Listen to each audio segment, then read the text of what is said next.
What is the fallout from AEW Full Gear? Will we get an explanation from MJF tonight on why he turned his back on Cody Rhodes? And will WWE Superstars once again invade NXT? Stay tuned to find out as we review Week 7 of the Wednesday Night War.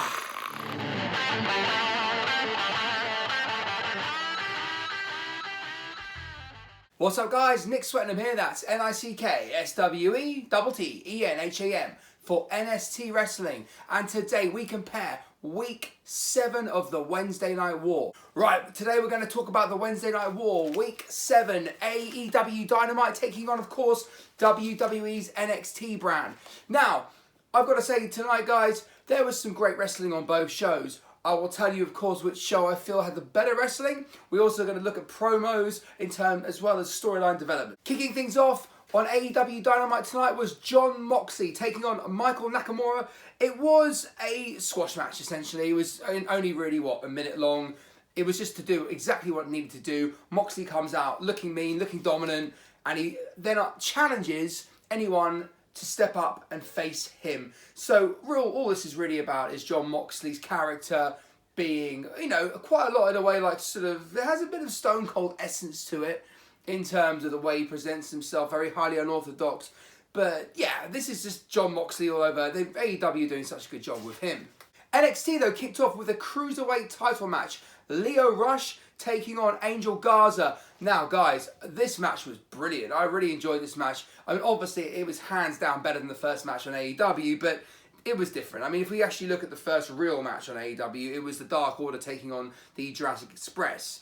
That match got about 9 minutes 25, but this Lio Rush match got 12 minutes 50, so an extra few minutes going on.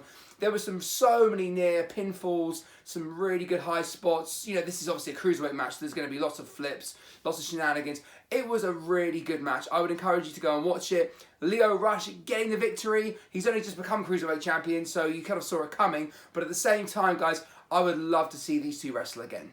As far as this AEW match going with the Jurassic Express taking on the Dark Order, we had Marco Stunt being in the place of Luchasaurus again. However, when the Dark Order got the pin over Marco Stunt, they tried to get Marco Stunt to join the Dark Order. He then got given his mask by Jungle Boy, and they then proceeded to attack the Jurassic Express. That, however, did lead to the return of Luchasaurus coming out. He's a big guy, coming out, doing his thing, attacking the Dark Order and making the save for the Jurassic Express. So, even though Marco Stunt, look, I know some people hate him. He does look absolutely tiny. Look, man, he's good in the ring. I just think some of the stuff he's doing to the bigger guys is a bit unbelievable, and he needs to sort of act his size a bit more. But look, it was a good match. It's good that the Luchasaurus is back, and hopefully going forward, they can kind of make this team make a bit more sense. Also on the AEW side, this is a very brief match as well. It was a Darby Allin defeating Shawn Spears and Peter Avalon. Now look, Shawn Spears didn't get the pin here. Darby Allin pinned Peter Avalon in 3 minutes 40, but then responded to the challenger Jon Moxley, saying very simply that he accepts. So we'll be seeing that match next week on Dynamite. Okay, we did have a women's squash match as well. Very, very quick 2-minute match on NXT. I don't really want to talk about that too much. I want to go to the angle with Finn Balor's promo. Now, this promo led to a match, so we're going to kind of cover the promo and the match at the same time.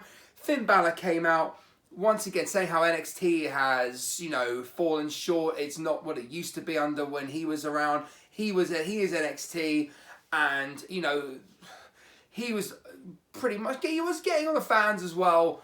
But, this is all about Finn Balor, his kind of reinvention of himself. He's so much better than he was back as the Smiling Irishman. Then after that, he was talking about Matt Riddle. So Matt Riddle came out and attacked him. Then this, of course, led to the Undisputed Era coming out, which then, of course, led to Keith Lee coming out. And then we had a match. So Keith Lee took on Roderick Strong in a non-title match. This match, another great match, went 17 minutes long, so quite a long one here. And the Keith Lee actually got the victory on Roderick Strong. So this could be lead up to a title match very, very soon. I'd go and watch this match again. There's no matches really so far on AEW that I would say go and watch. But both of these matches so far on NXT tonight, I'll go check them out. Really, really good stuff. After the match, we had the Undisputed Era attacking Keith Lee, but of course, to make the save, we had Ciampa coming out, Tommaso Ciampa came out, and then Dominik Djokovic came out also to help. There was some tension between him and Keith Lee. However, him and Tommaso Ciampa shook hands, so it's looking more and more likely like he'll be on the War Games team. Going back to AEW, we had a match between Puck and Hangman Adam Page. Now, this match took about 12 minutes long. It was decent, but nothing special. You know, it wasn't as long as some of the NXT matches. A good match, obviously, check it out. But there was nothing mega to it. It was a very nice, solid match. And Puck actually getting the victory. He did the same thing he did last week, except he didn't botch it this time. The referee didn't botch it this time. He got the, I've forgotten his move, the arrow, the dark arrow, whatever it's called. And then he got his finishing maneuver in there and won by submission. In the main event of AEW Dynamite, we saw SCU taking on Chris Jericho and Sammy Guevara. And this match went about 11 minutes. Nothing special. It wasn't bad at all. But it wasn't anything great. And you'll get to my main event on NXT in a second. But what was really cool is they're really starting to show Scorpio Sky as a singles competitor. He actually pinned Chris Jericho via a roll-up. So it was a surprise win. Jericho's face was priceless. And this is obviously going to set up a one-on-one title match, I think, for Scorpio Sky, which he deserves. I think that Danielson will be going back, Christopher Daniels will be going back into the tag team picture with Kazera, and then we'll give Scorpio Sky a singles run against Chris Jericho. Speaking of Chris Jericho came out earlier in the night and delivered another Chris Jericho amazing promo. But the key thing here was MJF. Now, MJF came out, explained his reasons for attacking Cody, saying that, you know, he's not the bad guy, Cody's the bad guy. Him and Chris Jericho did this really it was pretty amusing. Did it get a bit old and a bit stale? I don't know. I don't think it did. They were sort of saying, you know, do you want to join the Inner Circle? Oh, do you think I want to join the Inner Circle? And they were going back and forth. And then they ended up basically saying who the biggest jackass is. And it was obviously Cody Rhodes. They hugged. So it looks like that MJF is joining the Inner Circle. This was a pretty funny promo. Cody then came out, got through security, came out and started to attack the MJF and Chris Jericho. And, you know, this is just keeping the storyline going. This will continue, and I think there will be a rematch between the two at some point in the near future. We're also hyping up Kong. Ali came out, a female wrestler, and gave her interview. She's recently been on AEW Dark, but she's talking about getting on the main roster now, onto the AEW Dynamite. Sorry, the main roster. It's all one roster, but the main show. Kong then came out with Brandy Rhodes and attacked her. Nothing big here, took a lock of her hair, bit weird, but they're obviously building up Kong for something big and trying to really build the women's division, which is a good thing. Speaking of the women, guys, we had an amazing main event tonight. We had Io Shirai taking on Mia Kim for the advantage in the NXT War Games pay-per-view coming up on the 23rd. Now, this match was unbelievable. I thought this is one of the best women's matches I've seen for a long time. The ladder was used brilliantly. The bump that Mia Kim took off the ladder was... She was on top of the ladder, about to climb and get the briefcase, and then the ladder was pushed, and she fell right through the ladder. I mean, that bump is got to kill. She looked like she was in genuine pain. The long and short of it, though, is that Io Shirai did get the briefcase and is now going to be in the War Games match with that advantage. Now, Shayna Baszler came out at the end to congratulate her and was attacked by none other than Bayley. We saw earlier on in the night numerous women being attacked backstage. I'm wondering who's doing this. I thought it'd be more than just one person, but Bayley came out just on her own, not even with Sasha, and attacked Shayna Baszler at the end to show essentially that Bayley is to be taken seriously. This is really keeping the women's division strong, ending with that. I would really go and check out this last match, guys, of NXT today.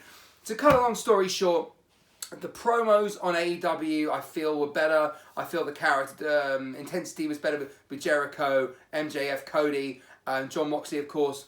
But I think that, bar Finn Balor, there wasn't really that much promo work going on tonight on NXT. They really focused on the wrestling, and boy, did they ever focus on the wrestling. The wrestling tonight, those three matches, the Lio Rush match, the Keith Lee match, and the Io Shirai match, Go and watch those 3 matches. They get progressively longer as they go along.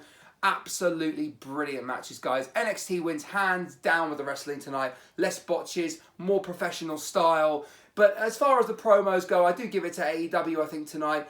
But overall, it's not just about the promos, not just about the wrestling. It's about, storyline development. We are off the cusp of Full Gear, so we're kind of starting afresh now, all carrying on rivalries. And I think they did that very well. We know what's going to happen next week. We also know some stuff that's going to happen next week on NXT.